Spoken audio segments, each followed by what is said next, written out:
Hi, good morning students. So in the last class we discussed about Weastrom bridge and the different forms of the Weastrom bridge and how to solve the circuit when the Weastrom bridge is say balanced Weastrom bridge, right? And so I hope all of you understood those concepts there and how to identify the Weastrom bridge in the given circuit. And now in the today class we are going to discuss about what happens if the bridge is not balanced and how to solve the problems if the bridge is not balanced. And so now here let us take a circuit here. I am taking a simple circuit and let us say this bridge is not balanced Weastrom bridge here. So what is balanced Weastrom bridge? When P by Q is equal to R by S, then we say that bridge is balanced and so that there is no current flowing through the galvanometer there, right? And so now let us consider the situation like this. So now here these are the circuit here, simple direct balance Weastrom bridge I am considering here. And so let us take this as 10 ohms and this is 20 ohms and say let us take this as 40 ohms and so then this is 20 ohms, right? And this value I am taking it as some 10 ohms. And so now we need to take this, we need to find the effective resistance between the points A and B. So now you can observe here, it is appears like a Weastrom bridge form only, but now let us check whether it is P by Q is equal to R by S or not. So that means now suppose we know this is P and this is Q, R and S, this is the position of the galvanometer, right? And so now just I am finding this P by Q value here. So this is our P and this is Q and this is R and this is S. So P by Q is equal to, so 10 by 20, 1 by 2 you will get, right? And next I am finding this R by S. So R is 40 and S is 20. So we will get 2, right? And so P by Q is not equal to R by S. So P by Q is not equal to R by S. And so that means it is not a balanced Weastrom bridge, right? And so now let us see, in case of unbalanced Weastrom bridge, now let us see how to find that resistance, effective resistance. Now we need to find the effective resistance between A and B, points A and B. And actually this type of problem we solved previously also. In the when we discussing about applications of the Kirchhoff law, I explained already about this. And so now here just that means here just we need to apply the Kirchhoff law here to find the effective resistance. The only method is we need to find the Kirchhoff law. We need to apply the Kirchhoff law. And we discussed already how to solve the how to find the effective resistance by applying the Kirchhoff law. So we assume a cell is connected between our required points and we take the current distributions and we find the I1, I2 values there. So like suppose I am assuming here.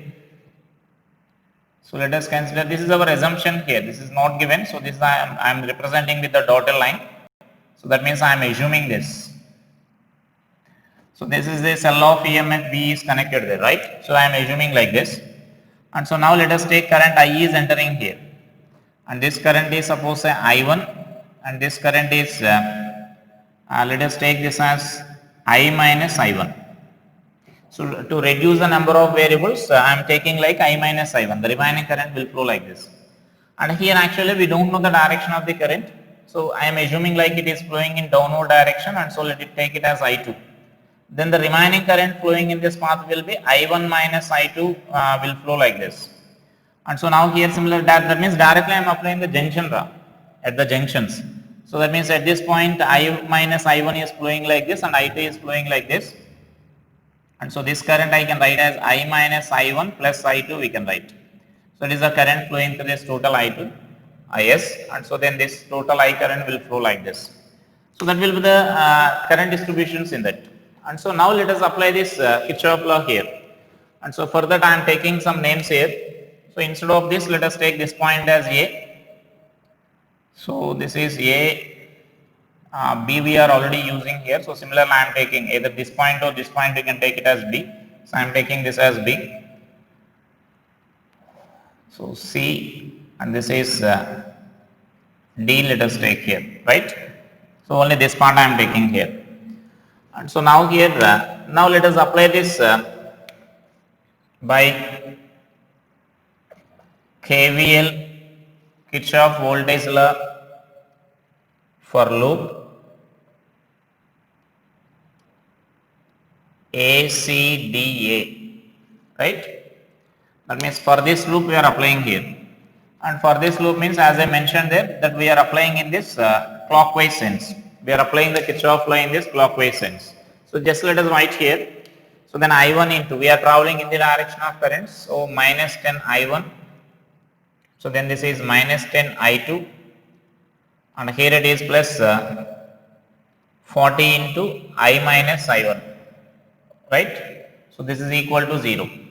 So then this is 10 minus I1 minus 10 minus 10 I2, and this is plus 40I minus 40 I1. This is equal to 0.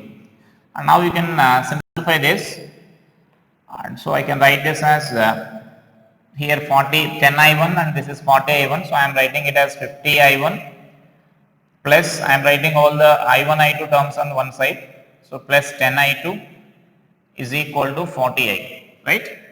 So let us divide with the 10. So we can write this as 10 I1 plus I2 is equal to 4I. Let's suppose this is the equation 1.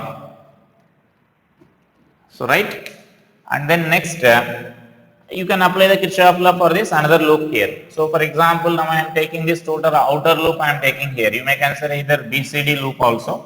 I am applying by KVL for loop. So like I am taking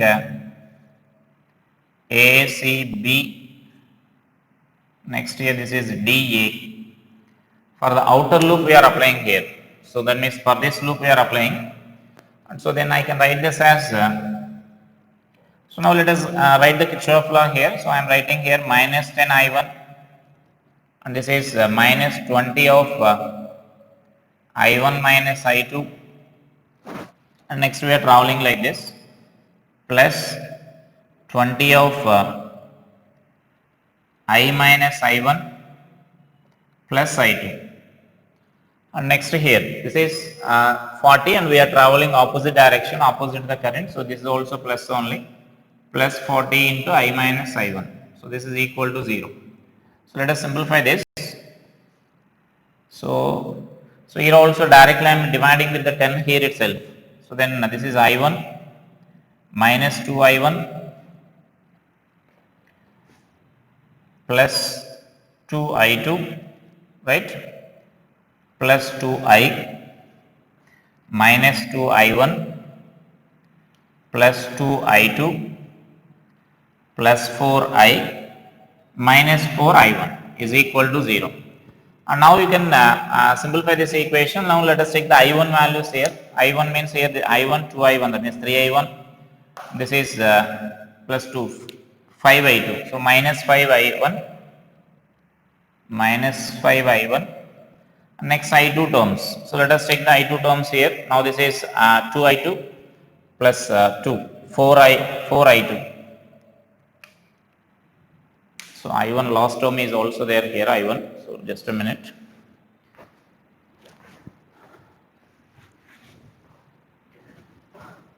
So check this I1 here. Here also this 4I1 is there. So that means here this is 3, 5. And 5 minus 4, that is also minus 4, so then it is minus 9, right?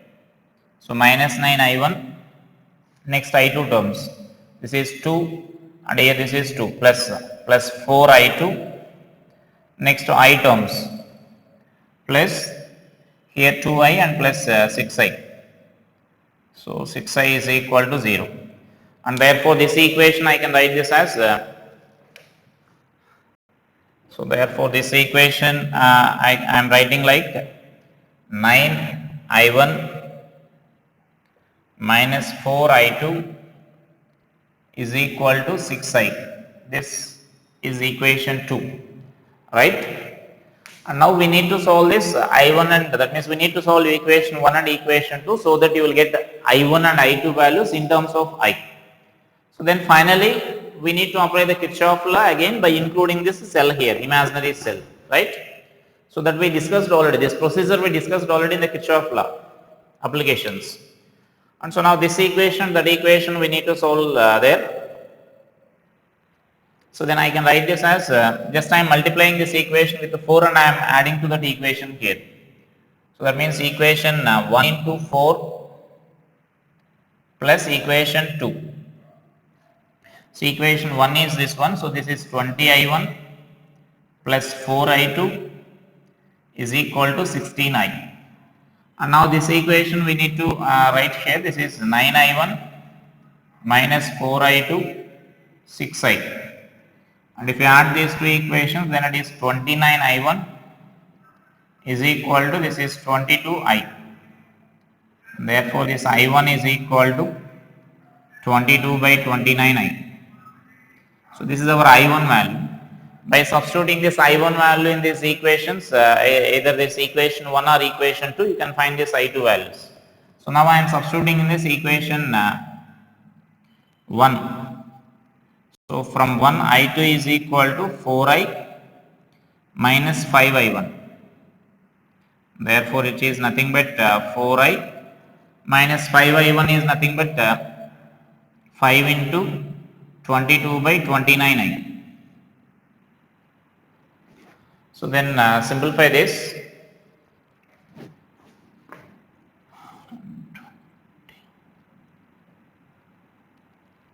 So this is 116 minus 110, right, by 29 into I. So this is 6 by 29I. So that is our I2 value. So then after getting I1 and I2 values, so what we should do? So finally again we need to apply the Kirchhoff law now by including the cell. So then by including cell we need to apply this. So I will write here. So then finally we need to apply this Kirchhoff law here. So that means for here any one of the loop, any one of the path you may consider here, just we need to include this cell. And so now I am writing that by KVL for loop ACBA. I am not writing any letters for this. This is the indication here. ACBA. We are coming like this, right? So by including that cell here. So now let us simply write this equation now. So I can write this as minus 10 I1 minus 20 I1 minus I2 plus V is equal to 0 when you are traveling like this. Here we are traveling from negative to positive terminal. And so now from this what I am writing is V is equal to 30 I1 minus 20 I2, right? Just I am writing the other side here, so that this value we can write it as, you can substitute now I1 and I2 values. So then this is 30 into I1 value is 22 by 29I minus this is 20 into 6 by, and this value we can write this as, this V value I can write this as I into R effective is equal to, and here also you can take this I by 29 I am taking common, or 10I by 29 I am taking common here. So 10 also I am taking common. Then this value is nothing but 66 minus 12, right? And so therefore this I value can cancel on both sides. R effective is equal to, so here this is nothing but 10I by 29 into 54 you will get, right? And so therefore it is 540 by 29 ohms. So that is our effective resistance in that case. So that is a way of finding that effective resistance in case of unbalanced wisdom bridge. So if the bridge is not balanced, no need of thinking here, just we need to apply the Kirchhoff law. And in the unbalanced also, sometimes the calculation will be easy if it is a shifted, if it is in shifted symmetry. So shifted symmetry means we will discuss in our circuit analysis. If it is shifted symmetry, then the calculation will reduce us here. We need to apply the Kirchhoff law only, then the calculation we can reduce here if it is a shifted symmetry. So otherwise, if you are not getting any idea, then this is the only basic procedure to find that effective resistance there, right? Note that.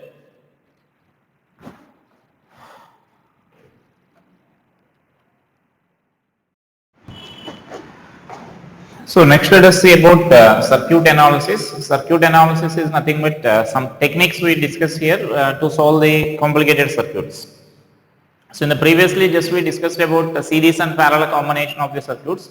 So sometimes you will get some more complicated where you can't directly identify which resistors are in series and which resistors are in parallel. Such a combinations you can't identify, that means they are not in such a directly series and parallel in the given circuits. So now we analyze, that means by applying some techniques we reduce the circuit step by step, and so finally we convert them into series and parallel. So in that circuit analysis, first basically we reduce about we discuss about the successive reduction method. So this successive reduction method we already discussed it previously also, because it is a direct series on a combination of the resistors. And so now let us consider the circuit like this. We need to find the effective resistance between A and B here. So now we solved already this type of problems because it is a direct series and a combination. So reduction in the sense we reduce the circuit step by step. So then now suppose if you are starting from here, then these two resistors will be in series, and so that means you will get 2R, right? Now that 2R is in parallel with this 2R. So then 2R and 2R are in parallel means you will get resistance as effective resistance as R, 2R by 2, right? That means up to here it is R. We can replace these three resistors by a single resistor R. Now that R is in series with this R, right? So if you are writing step by step, then it will become a lengthy diagram. So I am not writing. You can directly understand that because we discussed already this. So that means we are replacing these three by a single resistor. Let us consider these two are not there, and this value is now is equal to R because we are simplifying these three resistors. Now that R and this two R both are in series. So you will get effective resistance as 2R. The 2R is again in parallel with this 2R. Right, got it? Now the 2R and 2R are in parallel means again you will get R. Now that R is again in series with this. So R plus R, 2R you will get. The 2R is again in parallel with this 2R. So again you will get R. Then that R and this R both are in series. So 2R. The 2R and this 2R both are in parallel. Right? Then you will get R. That R and R both are in series. So you will get 2R. So then finally up to here, that means except this resistance AB, the remaining total circuit is equal to 2R only, the resistance is equal to. Now the 2R and this 2R both are in parallel, and so therefore we can write this effective resistance as 2R by 2, which is equal to R. So that is effective resistance between A and B, right? So that means just we reduce the circuit step by step, and so finally you can calculate this effective resistance easily, right? And so like suppose if you want to discuss another example here,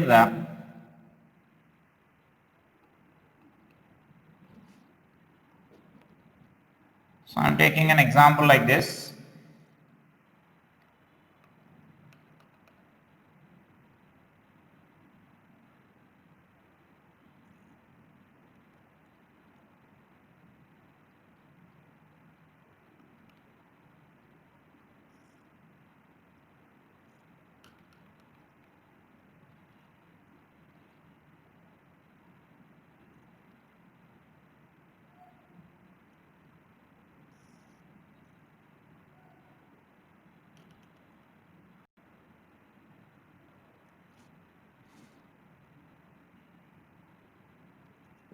Now suppose this is between these 2 points, we need to find effective resistance here, right? And so now I am solving like this. That means I am giving the values like this.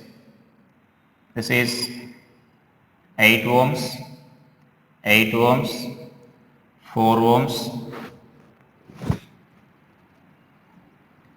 This is 8 ohms. This is 4 ohms. And this is 8 ohms.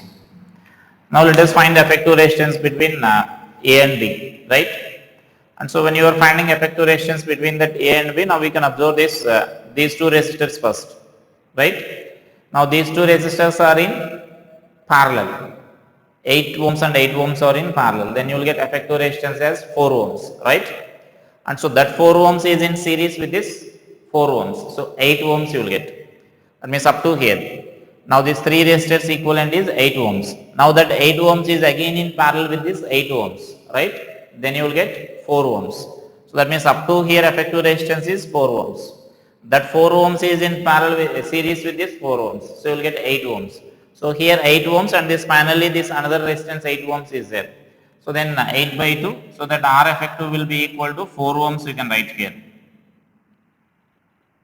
So that is a successive reduction method here. That means if you are starting from one corner of this diagram, the resistors you can directly apply the you can directly identify the series and parallel combination of the resistors. So basing on that, you can say that you can reduce the circuit step by step. So that is why we are calling this as successive reduction method, right? So with the help of that, simply we can identify the series and parallel combination of the resistors. And next here, let us come to the other method here. So that other method is nothing but finding the equipotential points.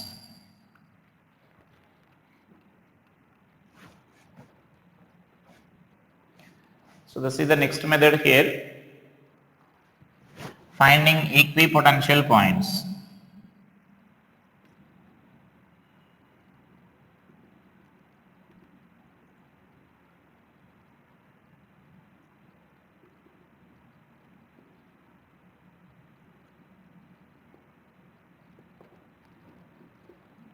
So equipotential points. That means in the circuits, in the given complicated circuits, there are certain points which may be having the same potential, and so the potential of those particular points will be same. And so now, if you are able to identify that equipotential points, we can join them because they are having the same potential. When they are having the same potential, we can join them. And if suppose if any resistance is there between such a equipotential points, we can remove them because between two equipotential points, even if you connect a resistance, no current will flow here. And here you need to remember one point here. Between two points, if there is that means if the between two equipotential points, if you are joining this resistance, then no current flows here. But if suppose any such a conductor is there between the 2 points here, automatically those points will become equipotential because conductor does not offer any potential drop, but there may be current flowing between them. Like suppose what I am saying is, first let us listen this, then after that we will go to this equipotential points here, because there will be some questions based on this also.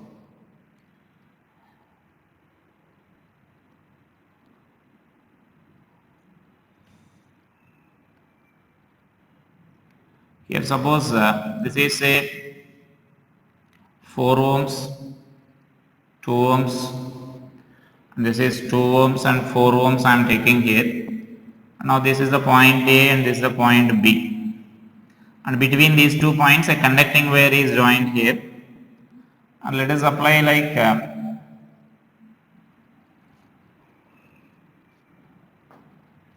and so let us take this is having some 12 volts battery we are connecting like this, right? And now the points A and B now will become equipotential because they are connected by the conducting wire. Because here there is no any element here, this is a pure conducting wire, then automatically the potential of this point must be equal to potential of this point. And so now they are becoming equipotential because they are connected by the conducting wire. If that conducting wire is not there, then they are not equipotential. Then potential at this point A will be different and potential at the point B will be different. You may calculate potential difference if this wire is not connected here, right? So whenever such a 2 points are joined by a conducting wire, so automatically they become equipotential, right? So in such a case, even though those 2 points are equipotential, the current may flow in that conducting wire. So now sometimes there will be actually questions also basing on this. So find the current flowing through that wire. So find the current flowing through that wire means just you can apply the you can find the total current and current in the different branches you can calculate here. So as both the resistors are equal, that means now how the combination is here, how the resistors are connected. If suppose, can you say any series and parallel combinations in the circuit if conducting wire is there here? So you can easily say this 4 ohms and 2 ohms are in parallel, because the ends of the resistors, these two ends, one end is connected here and other end you can consider connected here because it is a conducting wire. You can remove the conducting wire and you can connecting them to a single point, you can assume there. So like these two ends of the wires are connected together. So that means that combination will become a parallel combination. And so similarly this 2 ohms and 4 ohms is also in parallel. and so then effective resistance of that combination, both the resistors are equal, and so then what I can say is this 6 ohm, this 12 ohms will divide equally. That means potential difference across this combination will be 6, and potential difference across this combination will be 6. And so now current flowing in this we can write it as 6 by 4. That means I is equal to V by R I am writing here, so which is 3 by 2. That means 1.5 amperes current is flowing here. Now similarly, if I write the current here, then here the current is, you can consider this 6 by 2, then 3 amperes current is flowing here, right? And next similarly, if I find here the potential difference across this combination, both are in parallel only, so here also potential difference will be 6. And so potential difference is 6 in the sense, then here 3 amperes current is flowing here, and here you will get 1.5 amperes. And so now let us apply the junction law here. If you are considering that no current is flowing from A to B, then you can observe that here this junction law fails here. Kirchhoff first law fails here, because here 1.5 amperes current is flowing into the junction, but 3 amperes current is flowing out of the junction. That means there the junction law fails if you assume that no current is flowing here. So definitely this indicates that some current is flowing from A to B or B to A. So you can, here I can identify that it is flowing from B to A. That means how much current is flowing here? You can say by applying junction law here, 3.3 amperes is coming, 1.5 amperes is flowing out here, and so then remaining 1.5 flow, 1.5 amperes flows from B to A. And so now here you can observe that now this 1.5 and this 1.5 will get added here, so that 3 amperes is flowing here, right? So that means when such a 2 points are connected by a conducting wire, so we can say that those 2 points A and B will become equipotential. But you can't say that no current is flowing between them if it is connected by a conducting wire, right? So you need to remember that point. Some current will flow through that conducting wire here, even though those 2 points are connected by a conducting wire there, right? And so if that wire is removed, then definitely the potential of point A will be different and potential of point B is different. If this wire is not there, total circuit will be different. Because if this wire is not there, then you can't say these two are in parallel. Actually, if this wire is not there, then 4 ohms and 2 ohms will be in series. And similarly here 2 ohms and 4 ohms will be in series. Both the combinations will be in parallel. So that is the circuit if that resistance is, if this conducting wire is not there, right? So that is the situation in case of such a conducting wire. And so now let us come to here. Equipotential points. So that means if you are identifying the equipotential points, you can connect them. Here in the previous problem, you can eliminate this wire, AB wire, and you can consider AB and points together. And so that those resistors will become series and parallel combinations you will get. That means if you are identifying such equipotential points, you can combine them, you can join them together, and so that if you are joining them together, the circuit will convert into series and parallel combinations, right? And so by either our series and parallel combination, by reducing the circuit step by step, we can find the effective resistances there. And so now here, now the question is how to identify the equipotential points. If such a conducting wire is there, then you can easily say, whenever 2 points are connected by a conducting wire, you can easily say that those 2 points must have the common potential, the same potential. But if they are not connected, to different junctions will be there, then how to identify the equipotential points? So that is our question now. If you are able to identify the equipotential points, then you can solve the circuit very easily. Smoothly you can solve the circuit there. But the question is now how to identify. So for that we will discuss some methods now. To identify the equipotential points here, we will discuss some methods to identify the equipotential points here. So the first method I am discussing here is parallel symmetry.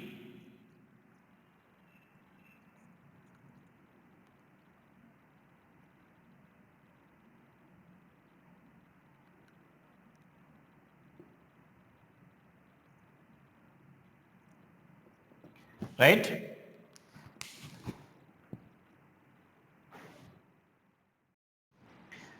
So now in this finding the equipotential circuits, equipotential points, so this is our first method here. So that is parallel access symmetry. So now let us see what is meant by this parallel access symmetry. So I am taking an example, and with the help of this example, I am going to explain this what is parallel access symmetry, so that you can understand that easily. So this parallel access, in the sense we are taking an axis parallel to the direction of the current flow. So we are assuming an axis parallel to the direction of the current flow.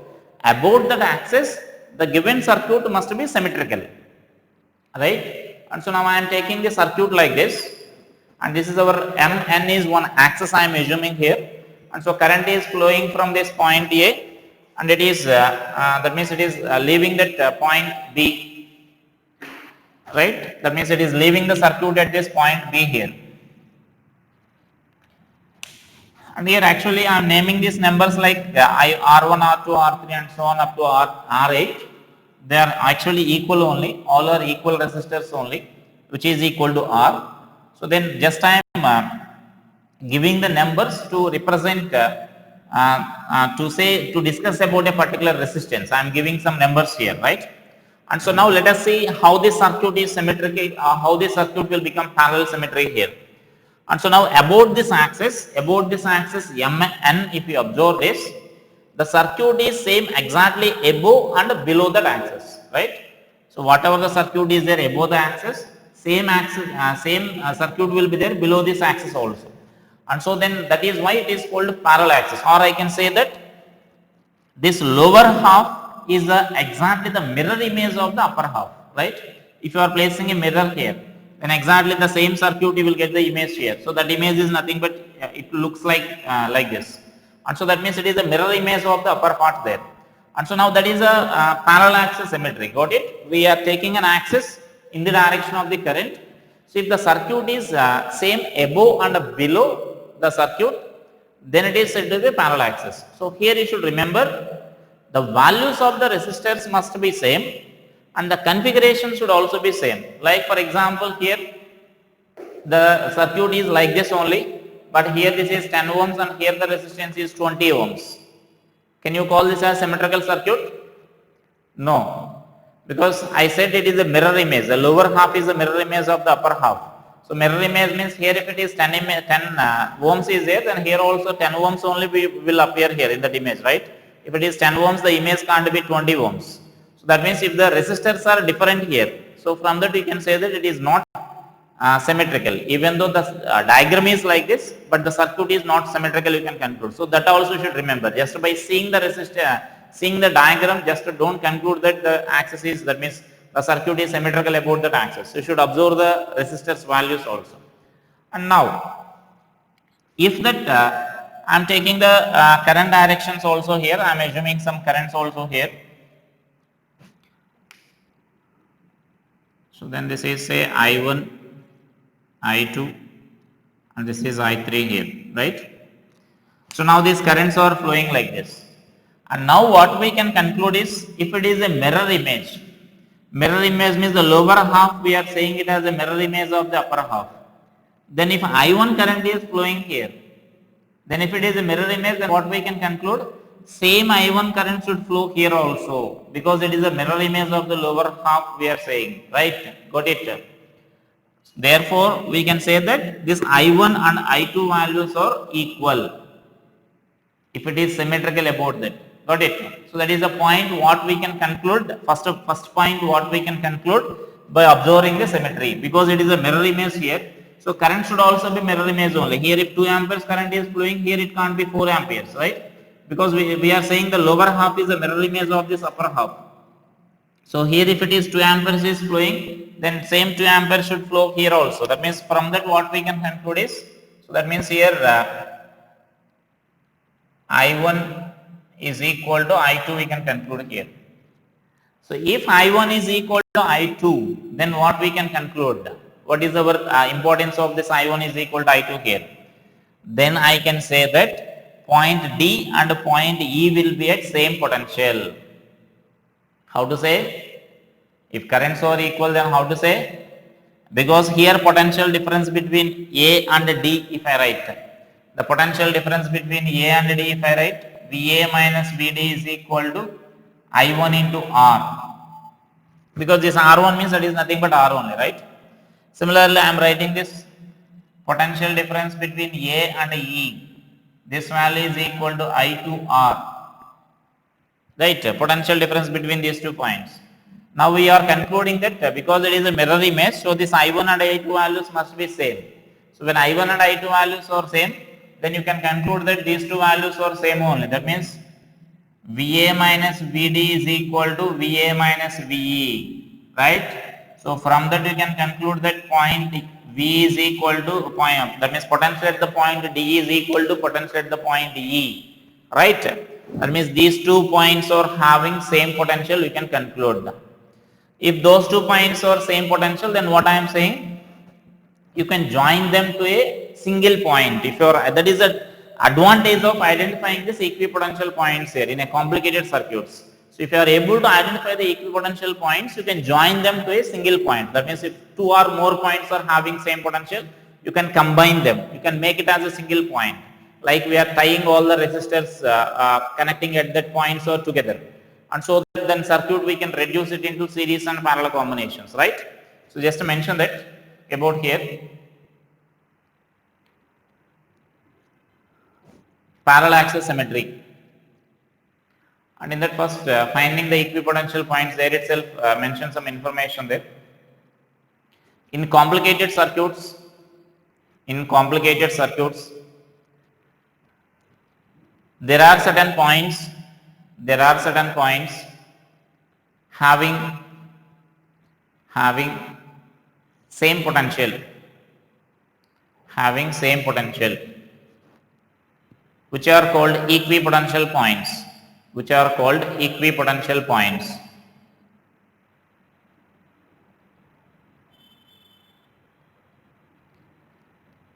If we are able to identify, if we are able to identify such equipotential points, such equipotential points, we can join them together, we can join them together to form a single point, so that circuit converts into combination of series and parallel resistors, combination of series and parallel resistors.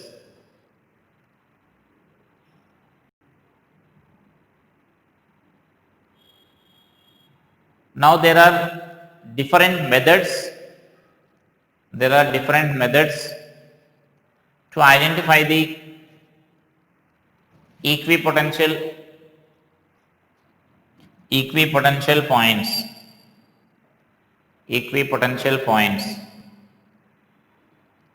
They are, so first write those methods there. So there the methods are first one, this one, parallel access symmetry,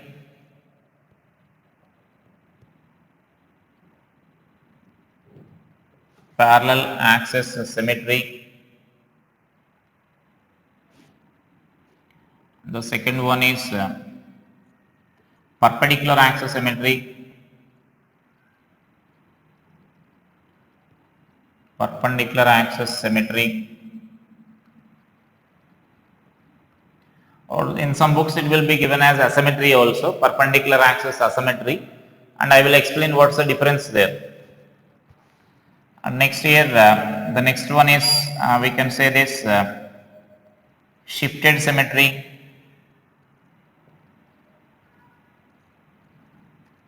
and this is related to the Weierstrass bridge only, so we will discuss there.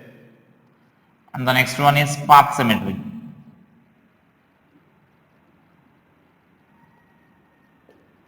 So these are the general methods to identify the equipotential points there, right? So that means that perpendicular symmetry, parallel symmetry, shifted symmetry, and path symmetry. So now we are discussing about this parallel access, that means parallel access symmetry, right? So first note them. So now keep this parallel access symmetry study heading. And so now in this, right, a circuit is said to be in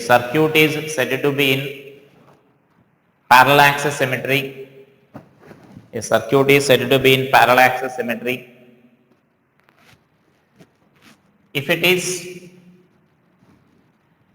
is symmetrical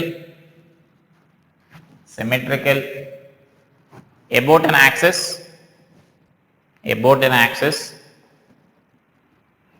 parallel to the direction of current flow, about an axis parallel to the direction of the current flow.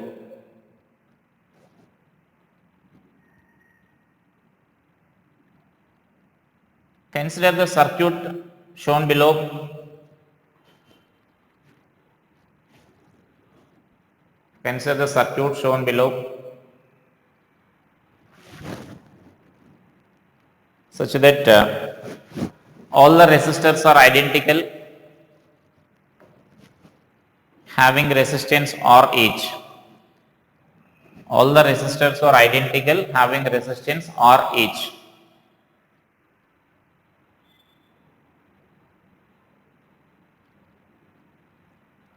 Just by observing the circuit, we can conclude that the circuit is symmetrical about the axis AB. MN. Let us name that axis as MN. The circuit is symmetrical about the axis MN, which is parallel to the direction of current flow as shown. Which is parallel to the direction of the current flow as shown.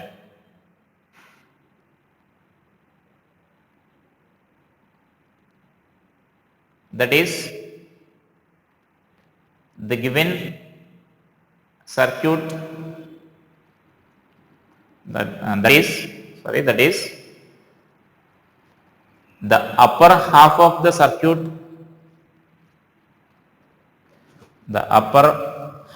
circuit, is exactly same as that of lower half. The upper half of the circuit is exactly same as that of lower half. Or we can say the lower half is the mirror image of the upper part. The lower half is the mirror image of the upper part.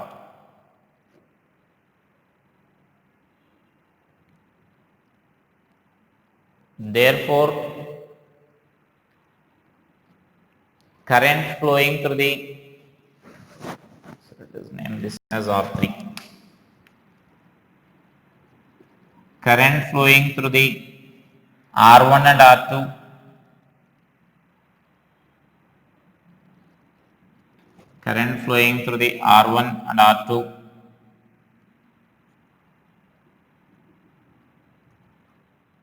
must.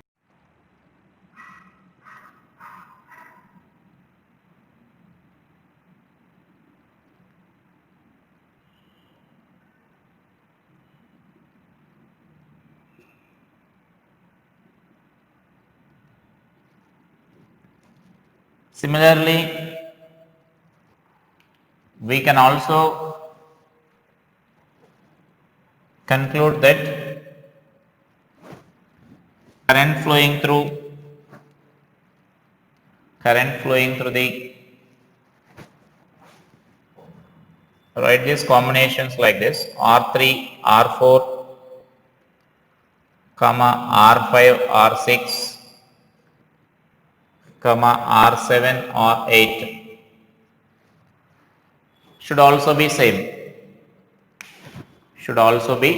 That means I am saying these are pairs. Current flowing through 3 and 4 and 5 and 6 and 6 and 7 and 8. Current flowing through these combinations should also be same, because it is the mirror image we are saying there, right? From this we can conclude that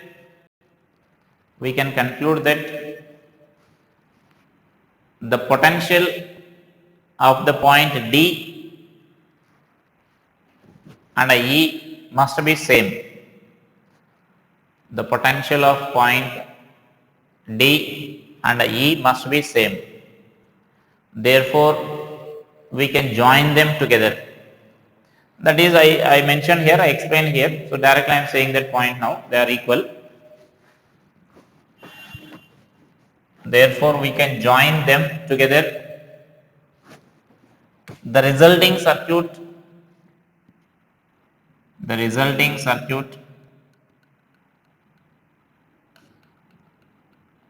will be as shown below.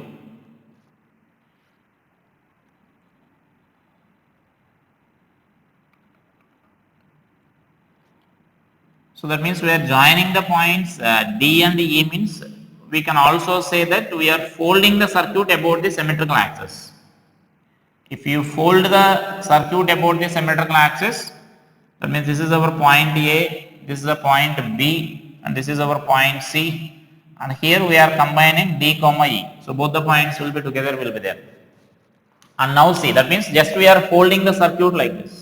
When you are folding the circuit, then this point will overlap on this, so that we are joining together. We are tying all the resistors together, connecting all the resistors together, right? And so now the resulting circuit will be like this.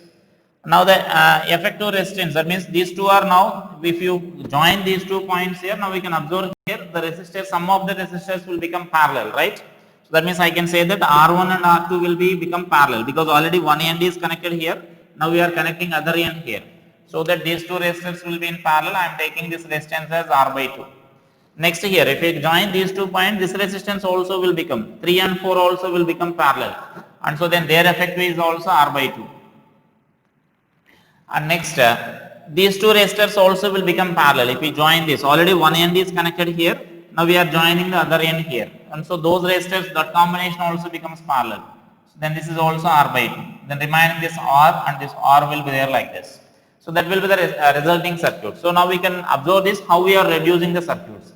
So that is simply, if you are able to identify the points D and E as equipotential, so this circuit is reduced to that, right? And so now how to solve this circuit means some other methods will be there. Now I will explain that. So this is about the parallel symmetry. Now this circuit is not the parallel symmetry, right? And so now you can't do any further calculations here. Now if you are assuming in the direction of this current flow here, your current is entering at this point and current is leaving at this point. So parallel to any axis if you are assuming, then the given circuit is not symmetrical. So by using parallel symmetry, only we can reduce this circuit up to here, right? And so now let us leave that circuit there, and to find the effective resistance I will explain it later, how to simplify that effective resistance.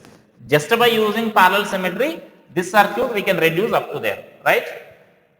And now next let us consider the other symmetry, and now I am going to the other symmetry there. So I am again saying the further simplification of this circuit we will discuss later. So just by application of the parallel axis symmetry, now I am saying here, right? And so now let us, I am going to the perpendicular axis symmetry. So I am going to the next perpendicular axis symmetry, just to leave that circuit there. And so next I am writing this as perpendicular axis symmetry, the second method.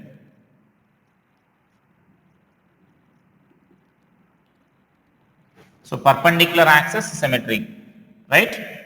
So now in this perpendicular axis symmetry, now I am taking the same example. I am taking the same example here. All the resistors are there here, and so on that I am taking this. Now I am naming this another axis here. So now this is this another axis I am defining like this. This is another axis here, and so suppose I am naming this as some xy, or let us name this as y dash axis here, right? So here also all the resistors are same only. So I am taking the same example now, right? So current is flowing along the same line here. So this is, instead of this, now we are taking this. That means the same circuit, maybe it may be perpendicular axis symmetry, or it may be parallel axis symmetry also. That means some circuits may appear like this. Now for the same circuit, I am taking the same example as a perpendicular axis symmetry, right? And actually this perpendicular axis symmetry is more powerful than that of parallel axis symmetry. That means more frequently we use, powerful in the sense. And so now let us see here. We are taking the same circuit here. So all the resistors are identical only. So just to mention that perpendicular axis symmetry.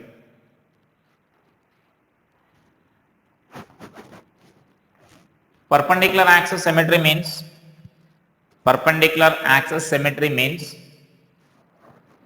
the circuit will be symmetrical, the circuit will be symmetrical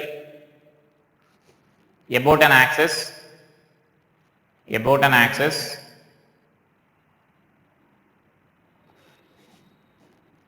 perpendicular to the direction of current flow, perpendicular to the direction of the current flow.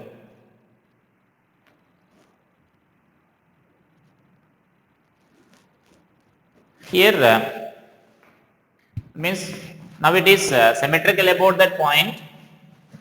So as I said, now we can observe this in the given circuit. The circuit is symmetrical about y dash. The y dash about this, that means left side and right side of that y dash both are same only, right? Except the only difference is here this side current will enter and this side current will leave, right? This is R4. So that means here if you are placing this mirror here, circuit may appear same, the diagram circuit in the sense, but the direction of current flows will be different, because here the current is entering and there you will get current is leaving. So both are different here. That is why sometimes it is also mentioned as asymmetric. Asymmetric in the sense current will appear in opposite direction. So that is only the difference here. This part current is entering and this part current is leaving. But if you are taking about this axis, exactly same. Here current is entering, then here also current is entering, here current is leaving and here current is leaving here. But about this axis if I consider, perpendicular axis if I consider, here current is entering and here current is leaving, right? Because now it is symmetry about this. Now about this axis if you are taking, you can't say these two are in symmetrical, because now we are comparing this left side half and right side half. So we should discuss about now R1 and R3, R2 and R4, like this, R7 and R8. So like that we should compare now, right? And so now if it is symmetrical like this, if the given axis, that means if the given circuit is perpendicular symmetry about an axis, perpendicular axis, then what is our conclusion? Parallel axis symmetry means, so current will divide equally so that we can identify the equipotential points, right? Now if it is perpendicular symmetry, then what we can conclude is, you can say like same amount of currents will flow here, because the magnitude of current will be same, only direction will be different. That points we can conclude. Another important point here is, all the points lying on this perpendicular axis will be at same potential. So that means one point what we can conclude is, I1 is equal to I3, I2 is equal to I4, I7 is equal to I8, we can conclude here. The only, as I said, they are equal in magnitude, the direction it appears opposite if you are taking it as a mirror image, right? So that means these two, now just we are comparing the numerical values, direction we are already mentioning here. We are mentioned direction of each current here. So that means now this current and this current will be same. This current and this current will be same. This current and this current will be same. So now just by using this, if I consider at this junction, now what is the current flowing in this R5? Current flowing in this R5 is, it must be 0, because we already concluded I1 and I3 is same. If these two are same, no current should flow in this, right? Similarly here, it is I2 and I4 are equal, that means no current is flowing here. And even you can observe here, I7 and I8 are equal, so no current is flowing here. That means there is no current flowing between flowing to the R5 or R6. That concludes that all the points lying on this axis must be at same potential. That means all these points, that means potential at this point D is same as that of potential at point E, and potential at point E is same as that of potential at point C. So all the points lying on that perpendicular axis will be at same potential. So that is our conclusion here. So just mention that the given the given circuit is symmetrical. The given circuit is symmetrical about the axis y dash,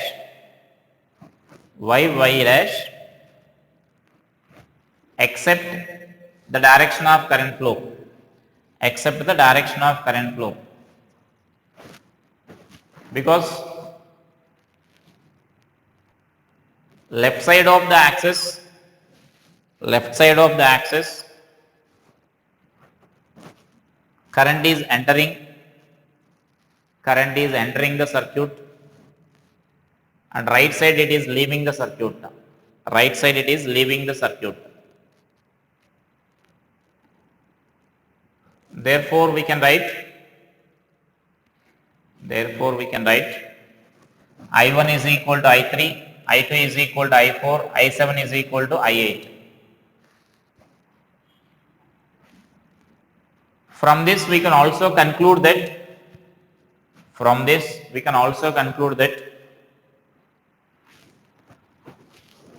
all the points lying on the perpendicular axis, all the points lying on the perpendicular axis of symmetry, all the points lying on the perpendicular axis of symmetry must be at same potential,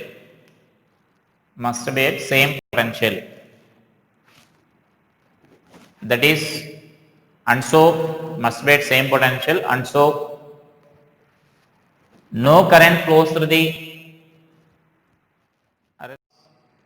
resistors R5 and R6.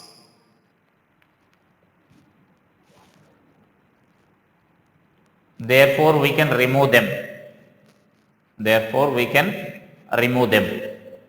because no current is flowing here, like our galvanometer in Newton bridge. So then if no current is flowing, then you can remove them. Even if those are present in the circuit, there is no use here. So again you should remember, all these symmetrical or valid only when all these values of resistors are same. So that you should remember. If this is 10 ohms and this is 20 ohms, you can't apply the symmetry here. All these resistors are equal only.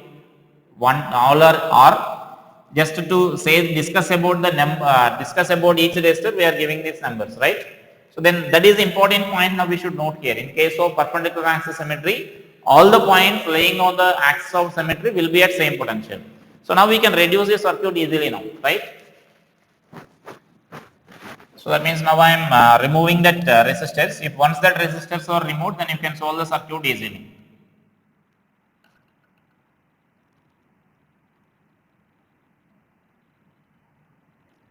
So this is our axis of symmetry I am taking here. This is the axis of symmetry.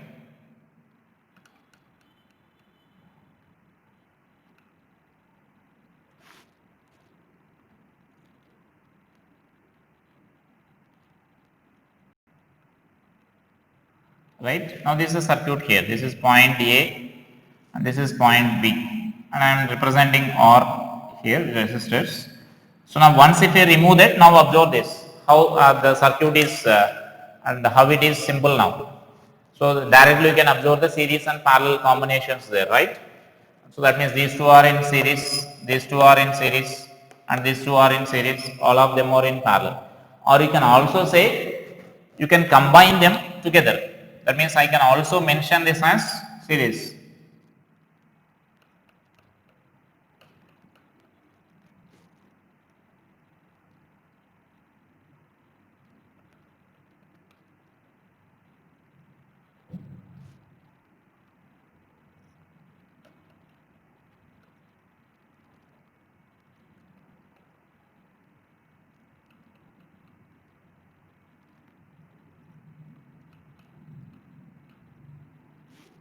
So now see this, we can also join like this.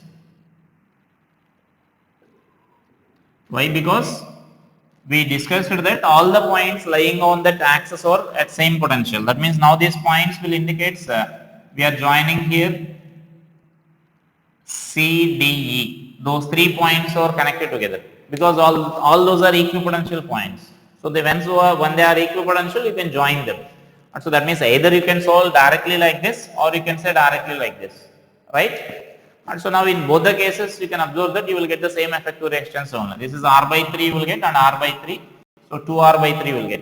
Or even if you are considering like this 2R and that means this R and 2R is in series, that means 2R and 2R. 3 2Rs are in parallel.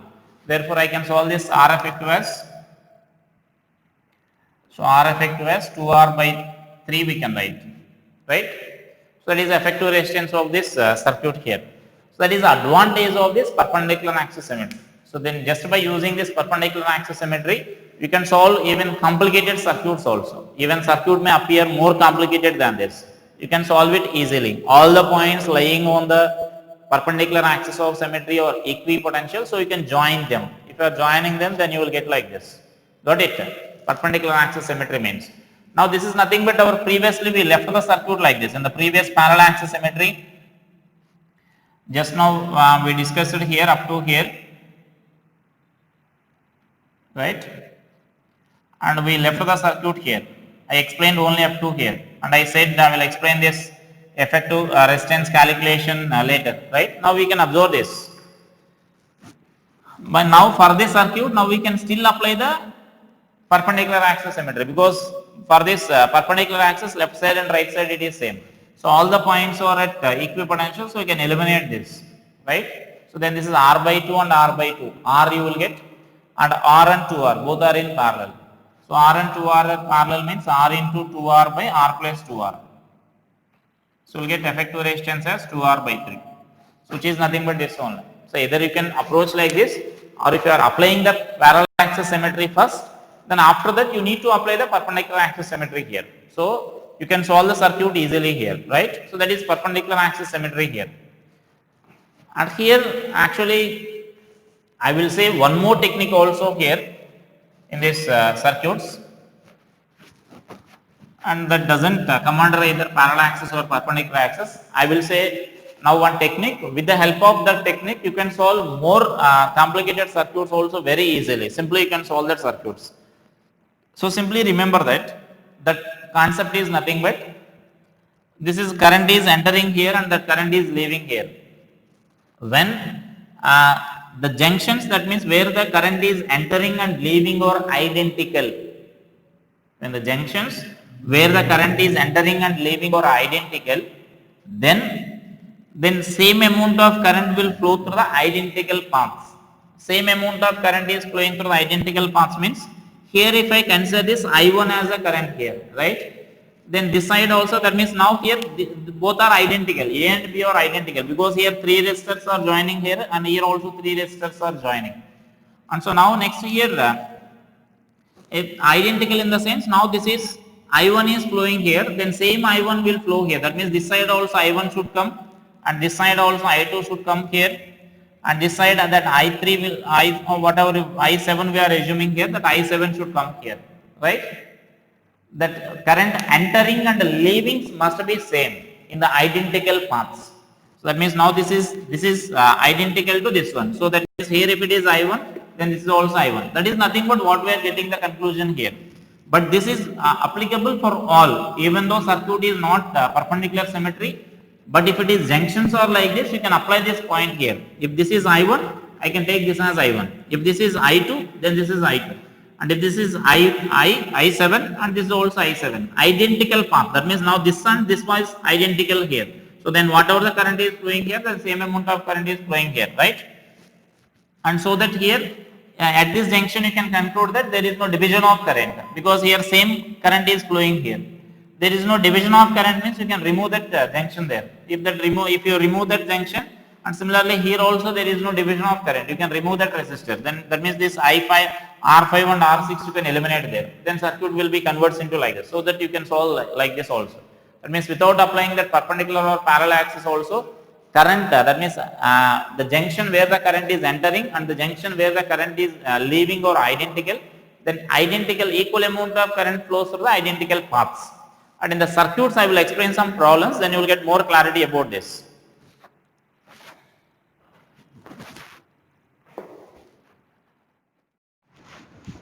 Next let us see another example based on this perpendicular axis symmetry here. So let us take a circuit like this.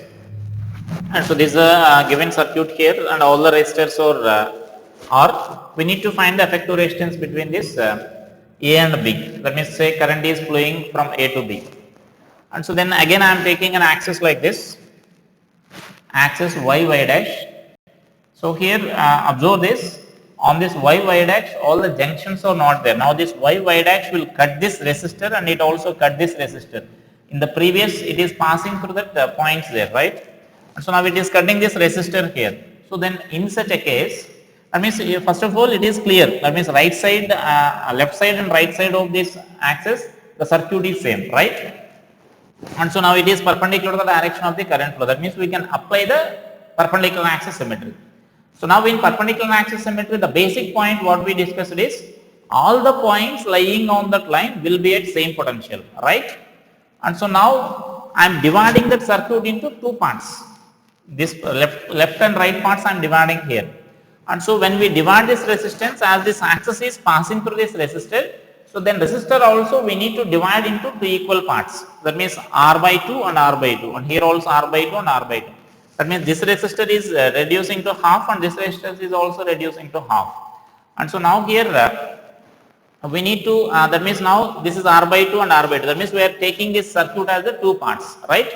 And now as all the points, that means this point and this point and this point, all the points lying on this axis are at same potential. So we can join them. So that is why I am representing by a dotted line. I am representing by a dotted line here, here and here.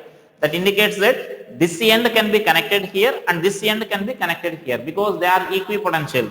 This point and this point will be at same potential and this point and this point will be at same potential, right? Because all those are lying on the perpendicular axis, axis of symmetry.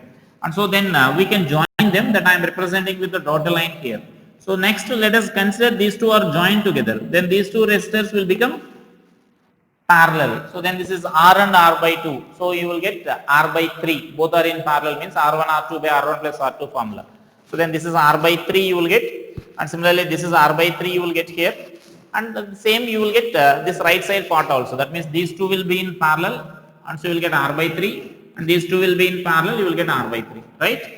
So that means now up to here the circuit is, we can represent like this, the resulting circuit after combining these resistors. Got it? So now the resulting circuit is here. Now we can easily say that these two resistors will be in series and these two resistors will be in series, right? So 4R by 3 and 4R by 3, and that 4R by 3 R and this 4R by 3 all are in parallel. Those three resistors were in parallel. And if you apply that parallel effective resistance formula, then you can simplify this as 2R by 3. That means instead of this, you can replace this 2R by 3, and similarly the same calculation you will get for this also. Then that also will get 2R by 3. Now these two are in series because we divided the circuit into two parts here. So then when you are joining this, then those two parts will be in series. Therefore you can write this R effective as 4 by 5 into R you will get, right? So that is the application of this perpendicular axis symmetry. Now I think you got an idea about this, right? Just if your perpendicular axis, if your that means about the perpendicular axis, if the circuit is symmetry, we can consider that all the points are at the same potential, so that we can join them. That means no need of dividing that into two parts here. Calculation will be simple for us, so that I joined as a two. I separated as a two parts here. No need of separating like this. You can all combine them together and you can represent it as a single circuit and you can solve that. Like previously we solved one circuit there. So like that you can solve that, right? So no need of dividing that. For to understand that easily, I divided that circuit into two parts so that I calculated separately there, right? And now here we can also solve this by another method. That means current division method I explained to you. That is not about this perpendicular axis symmetry or parallel axis symmetry. Current division.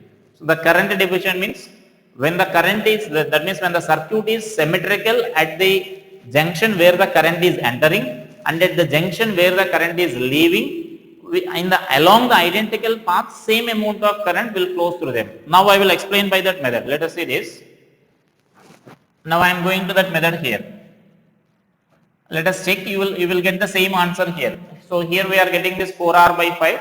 Now I will explain that by that method. So then you will get the same answer. So listen that method carefully, and you can't find that method anywhere. But by applying that method, you can solve the circuits more easily. So let us see here. This is I am taking this current as I1. This I am taking as I2. This I am taking as I3. Right? That is at the point where current is entering, three paths are available here. That means current is dividing into 3 parts. And now here this current is leaving here. At the leaving junction also 3 resistors, or that means 3 paths are joining at that point here. Now what I am saying is, this path is symmetrical to this one, and so that means we can consider this same I1 current should come out of this path here, and this is I3 we are taking here. Now this part and this part will be same, and so that means this I am taking this as I3 here, right? And so now this is I2 is flowing here, then same I2 should flow here.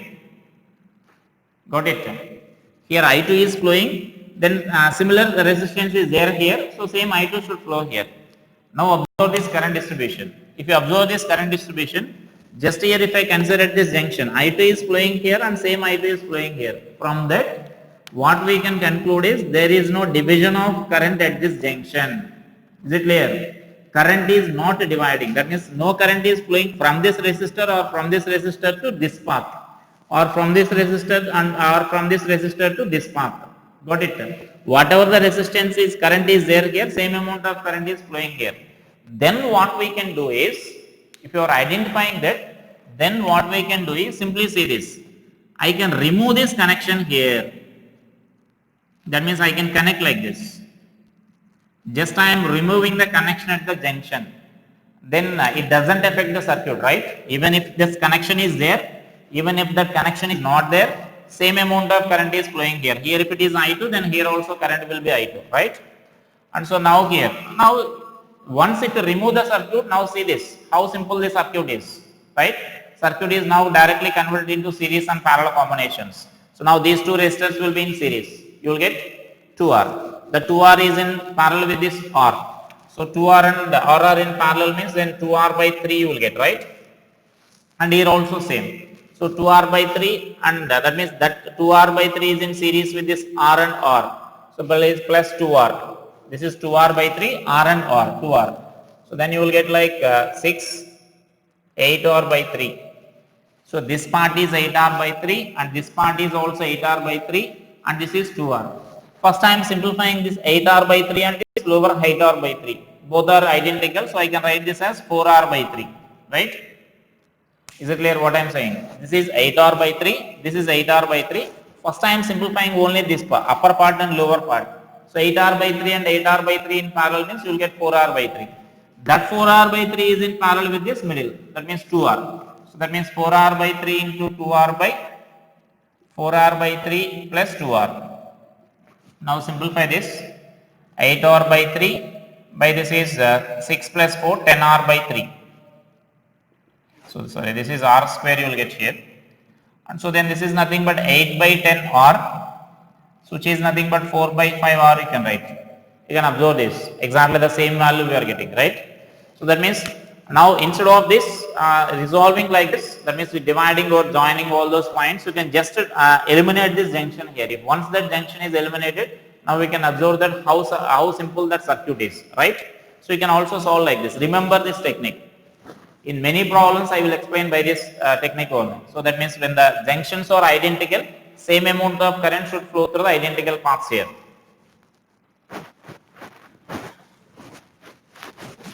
So here I am taking this full circuit, sometimes I will give only half of this.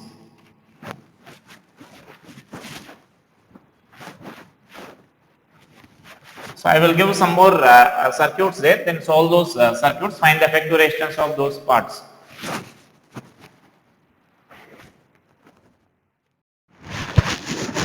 So now based on this perpendicular axis symmetry, note these circuits and solve these problems based on that perpendicular axis symmetry. That means for all of the circuits you can consider, you can draw a perpendicular axis and between AB only. In every circuit or you may note a common question, find effective resistance between AB. That is what we are going to calculate in every circuit. Find effective resistance between AB in the following circuits. So that means in every circuit draw the perpendicular axis and join all those points, and if any resistors are there connecting such a points, you can eliminate them, and then you will get a combination like series and parallel combination of the circuits. Then you can simplify those circuits easily, right? So that is about perpendicular axis symmetry. So that is why I said the perpendicular axis symmetry is more useful than that of parallel axis symmetry. That means now with the help of this perpendicular crack symmetry, you can solve more circuits there. And next, two more methods are there to identify the equipotential points, like shifted symmetry, and then we will discuss about path symmetry. So I will explain in our next class, right? Thank you. Solve these problems based on this. Okay.